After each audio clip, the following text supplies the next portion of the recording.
How could he do this to us? I muttered under my breath, bile rising in my throat as I took in the sight before me. My loving husband of 15 years, John, was strolling through the amusement park, his arm wrapped around the waist of a tall blonde. Laughing alongside them was a young boy around 6 or 7, gleefully clutching a stuffed animal prize. I grabbed Lily's hand, my fingers trembling. "Lily, honey," I choked out. "Let's go on the carousel, okay?" I steered my confused daughter away from the painful scene, barely holding myself together. Just hours earlier, John had kissed Lily on the cheek and wished her a happy birthday before rushing off for an emergency client meeting. And here he was, breaking promise after promise. I helped Lily onto a painted horse before settling onto my own with a deep exhale, struggling to gather my swirling thoughts. John and I had been college sweethearts, two idealistic kids ready to take on the world, mooning over dreams of a perfect family someday. After graduation, through lean times and multiple job switches, we had built a good life together. Or so I believed. We both worked hard, John as a marketing director and me a freelance CPA, hustling to pay the bills and save for Lily's future while still finding little moments of joy together as family. Sure, money had been tighter since I stepped back on work to care for Lily, and our date nights weren't as frequent anymore amid our tiring routines. But I thought our relationship was rooted in devotion and trust. I even overlooked John's recent distractedness as work stress. Oh, how wrong I was, that sneaking bastard! I glanced over at Lily, who was happily oblivious, giggling away on her carousel horse, my heart squeezed with anger at John's careless selfishness. By running off with some tramp, he was also abandoning his daughter on her 10th birthday. As we walked around after the ride, I slipped into numb autopilot, not trusting myself to hold it together if I dwelled any more on John's betrayal. I had to put on a brave smile for Lily's sake on her special day. We played carnival games, snacked on cotton candy, and laughed on the roller coasters. With each passing moment, though, I struggled to bury the simmering hurt and fury. Finally, as we exited yet another ride, Lily turned to me with questioning eyes. "Mom, it's been really fun today, but I kinda thought Dad would be here too." She trailed off uncertainly. "Is he going to come later for the fireworks?" The hope shining through my little girl's face unleashed a floodgate of long-suppressed emotions. I couldn't hold back the burning tears anymore. "Oh, sweetheart," I wrapped Lily in a fierce, protective hug as sobs racked my body. She deserved to know the truth. I swiped at my running mascara and met her alarmed eyes. "I wasn't sure if I should tell you this, but I saw your dad here earlier. He was with another lady and boy." I watched Lily closely for her reaction. Confusion clouded her features. "What do you mean with them?" she asked hesitantly. I took a deep breath before continuing gently. "Honey, he had his arm around that woman, like he does with me sometimes, and he was playing with the boy too, winning him prizes." Lily's face fell as understanding dawned. "You mean, like a date? But dads don't go on dates with other moms. Does this mean he doesn't want to spend time with us anymore?" My heart cracked hearing the tremor in her small voice. I squared my shoulders, steeling my resolve right then. John may have betrayed me as a partner, but I would not let him hurt my little girl so callously. "Oh, Lily, I honestly don't know why your dad did this, but no matter what, we have each other. I'll always be here for you, okay?" I squeezed her hand supportively. Lily rushed into my arms again, hugging me tightly. "I love you, Mom," she whispered. Those 4 words were like a soothing balm, nourishing my soul and strengthening my conviction to shield Lily from further heartache in whatever ways necessary. As I held my brave daughter close, staring out at the colorful horizon, I sensed a new chapter dawning. No more blind trust without verification when it came to John. For Lily's well-being, I would get to the bottom of his shady behavior. If he thought he could just walk all over us while I dutifully covered for him, he had another thing coming. For now, I had a little girl's birthday magic to preserve at all costs. But soon enough, John would have to own up. Justice would be served one way or another. After all, this was just Act 1, and the real fireworks were yet to come. Over the next few weeks, I struggled to act normal whenever John was around. I didn't dare confront him yet without concrete proof of his betrayal. so I swallowed the acid words on the tip of my tongue each time he casually pecked my check after returning home late from another business meeting. The gnawing pit in my stomach grew more cavernous with each of his transparent lies. My raging suspicions were all but confirmed when I overheard John murmuring affectionately into his phone one night after he assumed I was asleep. I crept closer to the home office door and pressed my ear against it. "I missed you too, Jess," John chuckled softly. "Yesterday was so much fun. I can't stop thinking about our time together." Jess. Short for Jessica, perhaps? So the backstabbing weasel was on a first-name basis with his floozy girlfriend. I dug my nails into my clammy palms, struggling to restrain my disgust. John continued reminiscing in hushed tones about some resort getaway filled with cozy dinners and stolen kisses. My lungs constricted, bile rising in my throat. So, while John claimed to be on work trips, he was actually wining and dining his mistress at fancy hotels. I couldn't stomach hearing another word. I retreated back to our bedroom on unsteady feet, my earlier suspicion hardening into cold, hard fury. The next morning, I dropped Lily off at school before driving over to John's office. I simply had to clear the air once and for all. Surely there was an innocent misunderstanding. My loyal husband of 15 years would never actually cheat on me. With every mile, I desperately tried convincing myself of this alternate rosy reality. But when I stepped through the polished doors, my last hopes were dashed. "Why, yes, John Mitchell just left for Memphis," his startled secretary Evelyn confirmed. "He'll be meeting clients there before returning next Tuesday." Memphis, not the Jersey headquarters he had specifically mentioned to me in passing over breakfast. Throat constricting, I turned on my heels and fled to the safety of my vehicle before Evelyn could glimpse the hot tears of frustration stinging my eyes. Resting my head warily against the steering wheel, my last illusions withered away. My husband was indeed having an affair behind my back. Over the next week, my state of mind deteriorated into a foggy mess of anxiety and sorrow. I continued probing for the elusive truth, despite already knowing it deep down.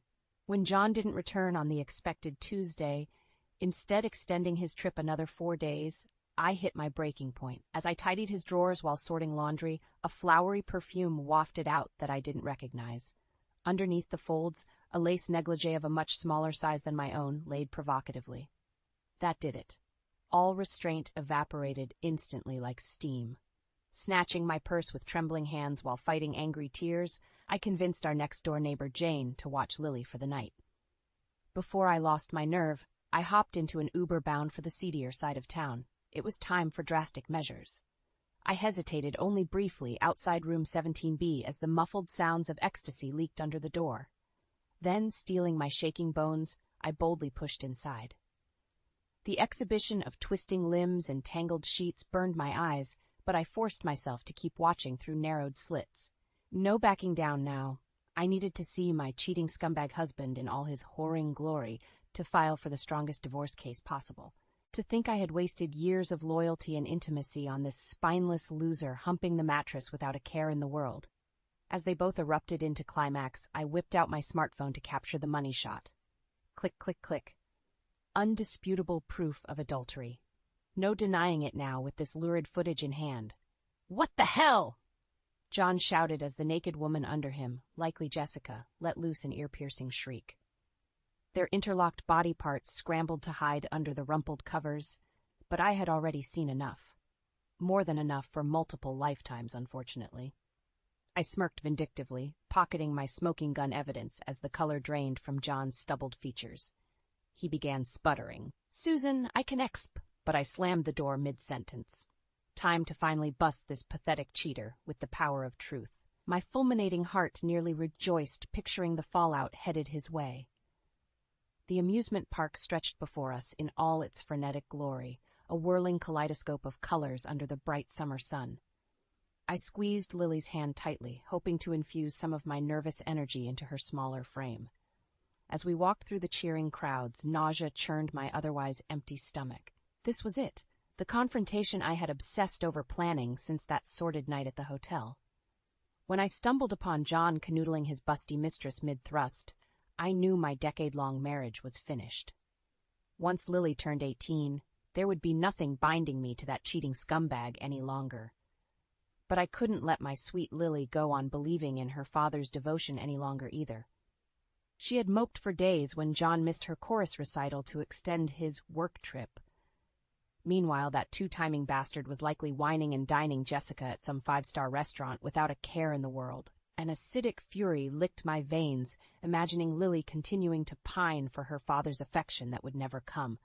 No, it was time she witnessed exactly what John prioritized over family. I would finally expose his true duplicitous colors.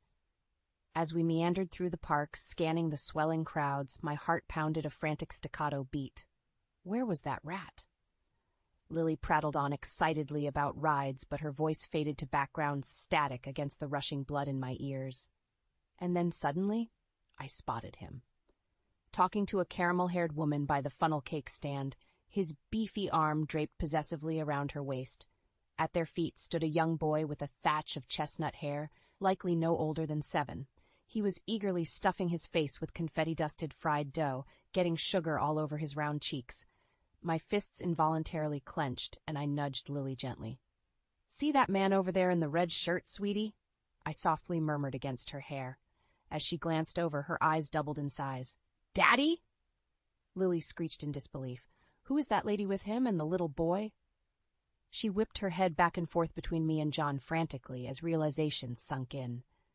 Meanwhile, John had heard Lily's cry, his cocky grin melting like hot wax. His arm dropped from Jessica's waist as they spun to face us.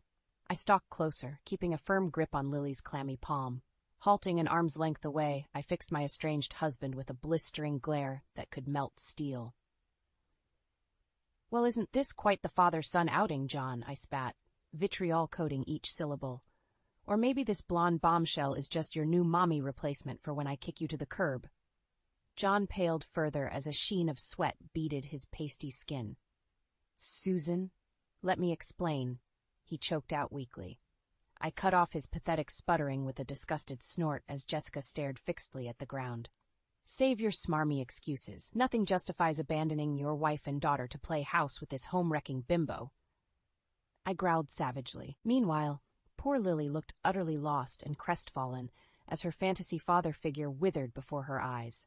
Seeing those fat alligator tears shimmering along her lashes fueled my raging inferno even hotter. "Is this why you are always too busy with work to spend time with me, Daddy?" Lily finally croaked out. John's shoulders slumped further as shame painted his features. He reached towards our daughter pleadingly, but she instantly recoiled several steps. "Bug, it's complicated. I never meant to hurt you or Mommy." I quickly intervened before he could poison Lily's mind with more deception. Having my innocent child comforting this cheating trash was unacceptable. Snatching Lily close before she could absorb more trauma, I addressed John with blistering contempt. "You sniveling coward are hereby cut off from our lives. I wasted too many years blinded by your lies already. Let's go, Lily." Keeping my head high, I steered us swiftly towards the park exit without another backwards glance. As we retreated from the battlegrounds, a bittersweet sensation flooded my frayed nerves. I had shielded Lily from further manipulation and uncover the ugly truth as promised. She would undoubtedly have many confusing emotions to process in the coming days. But moving forward, we could rebuild our lives free of John's contaminating presence. What lay ahead might seem uncertain, but embracing this new destiny solo could only lead to bigger and better things. I awoke with a jolt, instantly oriented to my unfamiliar surroundings. The floral wallpaper and lacy curtains were a far cry from my bedroom's simple blue hues. Then the events of the previous night came thundering back. That disastrous confrontation at the amusement park, which ended with John pathetically begging on his knees, a snotty mess of tears and excuses. Jessica and her son had already scurried off by then, not daring to meet my incensed glare. The raging aftermath was truly a sight to behold, apparently, with crowds of spectators gawking. After threatening John with a restraining order if he dared show his despicable face again, I hurried a shell-shocked Lily back home to safety. We collapsed into bed early, emotionally drained from the day's dramatic unraveling. Now, as morning light bathed the cozy cottage interior, I heard a soft rap at the bedroom door. I opened it to find Lily's petite frame swimming in an oversized t-shirt, her blonde curls a tangled bedhead. Wordlessly, I pulled my baby girl close, cocooning her in my warmth. We soon headed downstairs, lured by the delicious scent of Alice's famous blueberry pancakes. My college roommate had graciously offered her seaside vacation home when she heard of my impending separation. "You and Lily take however long you need," Alice urged last night over the phone. "Frank and I rarely use the Cape May place anyway." So this would be our safe haven until the divorce dust settled and I figured out longer-term housing. John may have shattered my rosy dreams, but I refused to crumble. I had a child relying on me. After enjoying Alice's fluffy stacks drowned in maple and some much-needed girl talk, Lily wandered outside to explore the beach. Gazing after her through the large kitchen windows, I let out a heavy sigh. My poor daughter didn't deserve any of this ugliness and betrayal after already losing her mother so young. At that moment, my cell vibrated loudly against the granite countertops. I glanced down to see John's goofy contact photo flashing insistently. Speak of the devil himself. Swiping angrily, I answered the call. Might as well rip the Band-Aid off fully regarding where things stood. "Susan!" John's voice crackled desperately through the speakers. "Thank God you answered. Please don't hang up." Rolling my eyes in disgust, I growled, "You have 2 minutes, John. Make it quick." "I just wanted to explain everything. This whole mess with Jessica just got out of hand." He rushed on, not bothering to hide the desperation in his tone. "Please, I'll do anything. Counseling, quit my job, just don't leave." "Are you quite finished?" I snapped sharply. "Why should I believe anything spewing from your lying mouth? Does our decade together mean so little that you'd throw it away for some cheap trollop?" "No, I swear she meant nothing," John sputtered. "It was only a stupid fling. I was selfish and weak. But I want to fix us. Please, Susan, I'm begging you. Think of our family." His words ignited a white-hot fury. I briefly imagined marching over to throttle some sense into that thick, stupid skull. "How dare you appeal to family values after sneaking around behind our backs for who knows how long?" "I saw the text messages and racy lingerie, John," I snarled. "Man up and take accountability for once. Consider this your final notice that I'm filing for divorce." I relished hitting the red end button on his sputtering excuses, feeling fully empowered by my conviction. The rose-tinted glasses had shattered fully, leaving no doubt remaining. Loyalty meant nothing to someone who could lie through their teeth so easily to my face all this time. Well, no more. I refused to waste another minute questioning my worth because of his moral failing. A new life awaited where Lily and I could thrive happily without John's toxicity. My attorney had already been contacted to proceed with the separation filing. Today marked the first strides towards an abuse-free future. Heading back outside into the salty ocean breeze, I joined my daughter constructing sandcastles, the horizon filled with nothing but boundless possibility. I tapped my foot impatiently against the worn linoleum, assaulting the last cold dregs of my coffee. Where was he? John better not stand me up again and leave me waiting here like an idiot. Not after explicitly requesting to meet one last time for closure. Mercifully, the nondescript diner door chimed open then. I spotted John shuffling towards my corner booth, appearing almost timid. Once seated across from me, though, his earlier contrition evaporated instantly. Leaning back against cracked red vinyl, John crossed his arms defiantly. "All right, let's talk. But before you go making any rash decisions, Susan, hear me out. I want shared custody of Lily." I choked on my own saliva. "Excuse me, you must be out of your mind," I countered through wheezing breaths. John barreled on aggressively. "That adorable little girl deserves a father figure in her life. You honestly want to rob Lily of that joy? And disrupt her sense of normalcy even more?" His beady eyes glinted with cunning determination. My fingernails carved half-moon indentations into my sweaty palms under the table. This manipulative snake thought he still could dictate terms? "You lost any paternal privileges cheating on our family, John," I seethed quietly. "Lily requires way more care and attention than you ever provided her anyway." "Oh, please," John snorted derisively. "I may have screwed up recently, but don't pretend it was all rainbows and sunshine before. With you off pampering high-end clients at all hours, poor Lily barely saw either of us most days." His accusations ignited my simmering rage into a full rolling boil. I fought the almost uncontrollable urge to lunge across the table and throttle John's thick neck. "How dare you pin your neglect on my workload?" I spat contemptuously instead. At least those clients guaranteed Lily's school funds, clothes, extracurriculars over the years, things she always had to beg her deadbeat father for. John at least had the decency to appear abashed, picking at non-existent lint. After a charged beat, he mumbled weakly, "Jessica, she made me feel alive again, like before we became bogged down with so many responsibilities." Lifting his eyes beseechingly to meet my stony gaze, he implored, "Can't we just try counseling, Susan? I can't lose you both." I surveyed John's aging visage critically, the wrinkles etching hard lines, bald patch spreading, and paunch steadily expanding. Was this really the same man I fell for years ago when his sculpted arms could effortlessly lift me against his firm chest? That John was long gone, apparently, replaced by this shallow, selfish imposter twiddling his thumbs across from me. I exhaled slowly, feeling the fight seep away. "No, John. Too much damage is done. I saw the real you that night. Your complete apathy at destroying Lily's innocence and trust. As her mother, I refuse to let you keep poisoning her mind and self-worth." Pushing up from the table, I leaned across and fixed John with an icy glare. "Consider this your final notice. If I see you anywhere near me or Lily again, I won't hesitate getting a restraining order." John lunged forward to grab my wrist pleadingly. "Please, Susan, be reasonable. We can still fix this. I need you both." Wrenching my hand back forcefully, I tossed a crumpled 20 on the table that would easily cover both our untouched meals. John called after me desperately, but I didn't pause, pushing into bright daylight and taking a deep restorative gulp. The fresh outdoor air filled my lung with newfound clarity.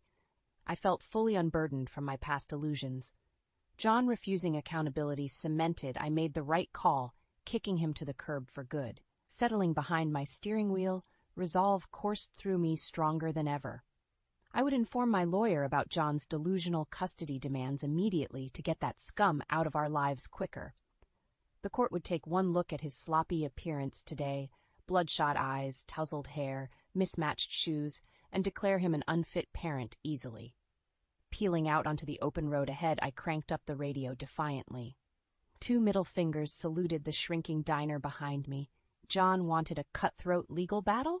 Oh, he would sorely regret awakening this mama bear's wrath. Deep breaths, Lily, sweetheart. We're in this together, okay? I squeezed my daughter's hand reassuringly as we exited the idling Uber. The courthouse facade towered over us, seeming to mock my frayed nerves. After months of exhausting paperwork, financial untangling, and legal maneuvering, we had finally arrived on Judgment Day.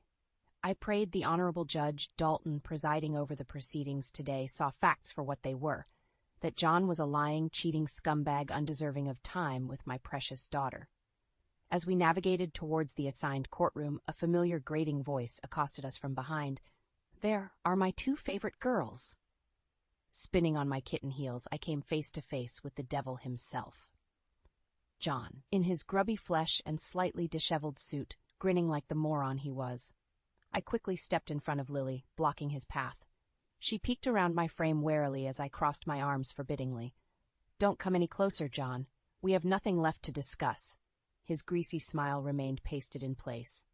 "Susan, please, we shouldn't fight anymore. It's not good for Lily," he implored with faux sincerity. "I just want to be a family again." "Liar!" Lily suddenly shouted, face scrunching angrily as she dodged under my arm. "If you cared about me, you wouldn't have left us for that blonde witch." I gently tugged Lily back as she vented loudly. While immensely satisfied at my typically soft-spoken daughter finding her voice, I didn't need John's dramatics jeopardizing our case. Sure enough, he instantly switched tactics, amping up the waterworks for arriving spectators. "Lillian, how can you say that? You know you're Daddy's special girl. I never meant to hurt anyone. Please, just come give me a hug." He stretched his meaty arms towards Lily beseechingly. I quickly intervened, shoving his grabby paws back forcefully. Through gritted teeth I seethed, "Save your sniveling act, John. You lost any shot playing father months ago."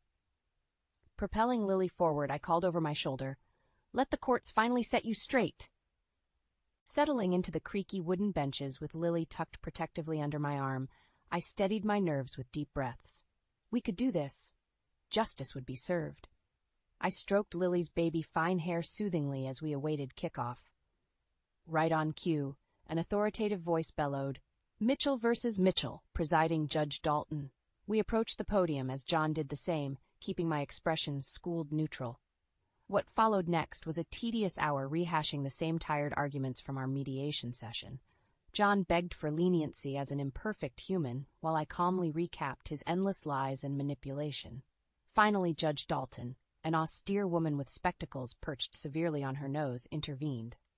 Enough, Mr. Mitchell. While your transgressions alone don't necessarily forfeit custody rights, Mrs. Mitchell makes valid claims to your parental unsuitability. John instantly reddened, opening his mouth for rebuttal, but the judge steamrolled on. There are concerning patterns here: missed school events, financial negligence regarding child support, empty promises that understandably eroded the mother-daughter trust. My heart swelled, hearing Judge Dalton finally hold John accountable. Justice was being served. Therefore, I hereby grant Mrs. Mitchell full physical and legal custody of Lillian Mitchell. Mr. Mitchell will be restricted to supervised monthly visits pending evaluation of sustained behavioral changes. She banged her gavel decisively. Court adjourned. The celebratory leap from our bench jostled several loose papers, but I didn't care one iota about decorum in that spectacular moment. Laughing joyously, I twirled a similarly elated Lily in gleeful circles. Nearby, John stood motionless, ashen-faced, as the bailiff approached to escort him out, while rattling off next steps for scheduling visit supervisor meetings. But suddenly, John shrugged off the restraint, charging towards us wildly. "You heartless bitch!" he roared, spittle flying. "You can't steal my daughter away!" Security lunged to apprehend John's bulk as he thrashed violently like a rabid animal, his blistering gaze promising unfinished business even while being dragged away in handcuffs. I instinctively clutched Lily tighter to shield her from the horrifying outburst. But as John disappeared from view, I slowly exhaled the lingering tension. We had endured the worst already.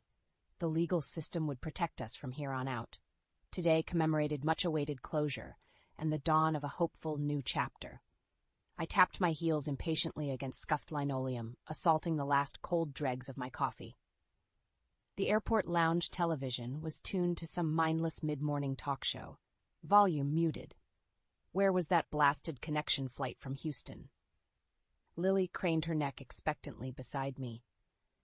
We had been awaiting my parents' arrival for over 6 hours now after unexpected weather delays along their journey from Florida. Their impending first visit since my divorce, finalized last month, carried special meaning. Mother would certainly dissect every detail of the legal battle and aftermath, offering her signature, unfiltered feedback. While normally exhausting, I knew her unique perspective might provide needed closure. My phone suddenly dinged with an incoming news alert. I skimmed the notification headline casually, before instantly doing a double take as the words registered fully. Biz exec John Mitchell's affair, outburst go viral, career in tailspin. Heart racing, I urgently tapped the link for more details as Lily peered over my shoulder curiously. The damning article that loaded was accompanied by the very courthouse steps photo capturing John's crazed eruption towards Lily and I weeks earlier. So that's what had been the mysterious incident. Vague whispers alluded to around John's abrupt departure from the company. I scrolled hungrily, the scandalous details sating my nosy appetite. Apparently, the amateur courthouse footage had spread rapidly across social media last month. Once John's identity was leaked by tipsters, all hell broke loose. The very workplace that once celebrated John's swaggering bravado apparently couldn't distance themselves fast enough from the wife-abandoning, tantrum-throwing villain caught on tape.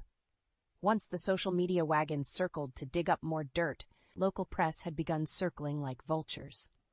John's 19-year-old mistress, Jessica Stanforth's Instagram influencer aspirations provided tabloid fodder and tanked overnight.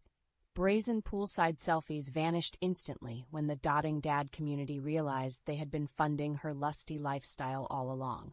John himself became persona non grata overnight, both personally and professionally. The article cited inside sources, claiming his employer received endless complaints demanding the snake's firing. Rather than withstand the judgmental scrutiny, John had apparently negotiated a hasty exit, collecting only a fraction of his remaining contract dues. I leaned back against the plastic seat with undisguised relish. So Johnny Boy was finally reaping some bitter karma after decades believing money and status placed him above common decency? Couldn't have happened to a more deserving jackass. Just then, the garbled intercom announced the next flight's long-awaited arrival. As Lily and I eagerly gathered our carry-ons, I made a mental note to clip this exposé for Mother's take later over dinner. She always did relish a salacious takedown of toxic men abusing power. After hasty introductions with the driver holding our name sign, we headed towards baggage claim. I was just pointing out the empty carousel to activate when suddenly a familiar gruff voice bellowed out. "There's my gorgeous girl." Lily's delighted squeal was soon muffled against my stepdad Dave's broad chest as he enfolded her in his signature bear hug. I quickly found myself swept up too against Dave's lumberjack frame alongside Mom's waifish one. As I soaked up the familial affection like a sponge, tears pricked unexpectedly. In my crusade against John's villainy, I had nearly forgotten the power of true unconditional love staring right at me. On the drive over, with Lily chattering happily from her perch between my parents, I gazed out at the sun-speckled skyscrapers buzzing by outside. The future shimmered with possibility now that dead weight had been shed fully. Mom reached over to pat my hand gently, compassion shining from her still youthful features. In her crinkled eyes, I glimpsed the promise of more laughter than tears in this new chapter unfolding. Leaning back against the plush leather, I let the metaphorical dust settle completely. John's downfall was merely collateral damage amid more profound lessons recently carved painfully but necessarily. Prizing truth and loyalty in all facets of life here on out would steer me right, and my daughter would thrive with fierce feminine role models lighting the way forward. "Ooh, where should we hang this one, sweet pea?" I smiled down at Lily, who was frowning at the newly printed photo in concentration, tongue sticking out adorably. Sunlight filtered through gauzy curtains in our bare-walled apartment, the fresh start still needing personalization. Maybe next to your accounting certificate, Mommy. Since it's another thing to be really proud of," Lily finally declared decisively. I chuckled and squeezed her shoulders affectionately at the sentiment before moving to hammer the professional portrait of myself in a sleek blazer into place. Stepping back, I surveyed our progress with swelling satisfaction. The chaotic last few months of legally severing from John, finding an affordable apartment, enrolling Lily in a new school, and relaunching my CPA business had certainly stretched me thin. But with my parents' short-term help settling things and providing free childcare, the worst was behind us. I still grappled occasionally with twinges of self-blame for uprooting Lily's stability, but so far she was adjusting admirably to her new bedroom and school community. And with each personalized fixture we assembled, her canopy bed, customized desk area, art collection, I witnessed our little nest become a sanctuary emitting hints of joyful life again. The strident ring of my cell phone interrupted our interior design planning then. I glanced down to see an unknown Denver number flashing insistently. Brow furrowing, I answered cautiously. Likely just another tedious robocall, I assumed, but instead, a hesitant female voice instead asked, am I speaking with Susan Mitchell? I mean Susan Hayes?" I stiffened warily. Who was this, and how had they tracked down my cell or new legal name change? "Speaking, and you are?" I prompted crisply when she didn't immediately elaborate. "Oh, terribly sorry. I should have introduced myself first. I'm Martha Reed. I was hoping we could talk." She rushed on breathlessly as I struggled placing the unfamiliar name. "Again, you have me at a loss here, Ms. Reed," I countered bluntly, instinctually protective against unsolicited intrusions after the media spectacle lately. "What is this regarding?" An awkward pause followed before Martha replied delicately, as if choosing words carefully. "Well, this is rather sensitive, but I wanted to provide a heads up. I recently left John Mitchell after discovering overlaps in our relationships." I nearly dropped the phone as her shy confession sank in fully. This total stranger had also been entangled with my lying ex while we were still legally married? I stammered incredulously.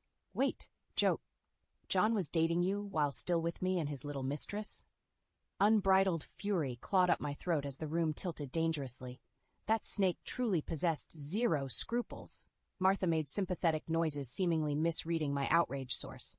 I know it's absolutely shocking discovering his horrid duplicity. I never imagined John deceiving me so callously either, but that courtroom video unlocked the ugly truth. As she prattled on rehashing betrayal wounds, vindication slowly tempered my boiling vitriol. So yet another blameless woman had fallen prey to John's deceitful charm offensives before recognizing his true colors eventually. At least we could commiserate over hard lessons learned about the false fronts certain master manipulators wear. I gently intercepted Martha's tangent at the next natural pause. Well, I truly appreciate you two taking the initiative to contact me and share your experience. It definitely confirms John's pathological patterns. I chuckled mirthlessly before adding, I mainly feel sorry for whichever poor soul gets ensnared by him next once the charm stocks dwindle. We exchanged a few more pleasantries about moving forward solo as strong, wiser women. After securing Martha's number just in case, I finally hung up, feeling fully reinforced in my life redirect. Lily glanced up from her coloring inquisitively, but I just shook my head, smiling. No need exposing her innocence to John's endless deceptions. She embodied our bright future ahead rather than past darkness.